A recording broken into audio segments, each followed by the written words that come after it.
Hello বন্ধুরা, তোমরা সবাই কেমন আছো? আশা করি ভালো আছো, আমরাও ভালো আছি, তোমরাও ভালো থাকো।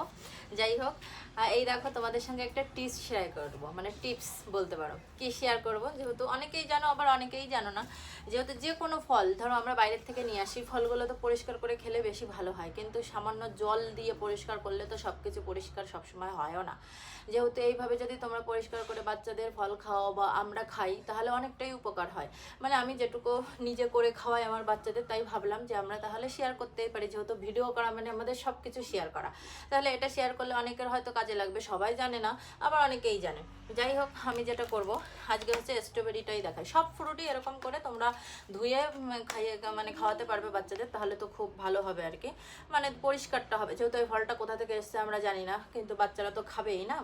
তার জন্য দেখো স্ট্রবেরিগুলো আমি এই যে জল নিয়েছি, যে ভালো জল থাকে আর কি, সেই জলের মধ্যে স্ট্রবেরিগুলো দিয়ে দিলাম। কারণ এটা তো একবারে ধুয়ে আমরা ফট করে খেয়ে নিই, এটা কিন্তু কখনো ঠিক না। আর এটা হচ্ছে দেখো, এটা বেকিং সোডা, যেটা হচ্ছে খাবার সোডা। সেই সোডাটা অল্প একটু দেবে, বেশি না, 1 চামচ 1/2 চামচ, মানে ফল হিসাবে দিতে হবে। এই যে একটু দিলাম, দেখো যেটুকু আর কি দিতে হয়, 1/2 চামচের মতো। আর তার সঙ্গে হচ্ছে ভিনিগার, কারণ ভিনিগার তো কম বেশি সবার বাড়িতেই থাকে, বেকিং সোডাও ভিনিগার দিতে হবে এই 1 চামচ। এটা দিলে দেখো তোমরা কতটা বুঝতে পারছো কিনা জানি না। দেখো একটু কেমন একটু ঝাঁজ টাইপের আসছে, এখানে একটু লাইট কম তো কারেন্ট চলে গেছে, যাই হোক একটু ম্যানেজ করে নাও।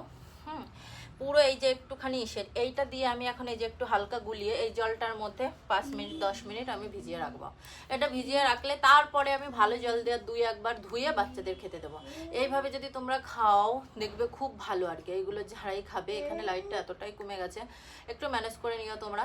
যাই হোক, এইভাবে বাচ্চাদের ফল ধুয়ে খাওয়াবে, খাওয়ালে অনেকটা উপকার হবে। সবাই ভালো থাকবে, সুস্থ থাকবে।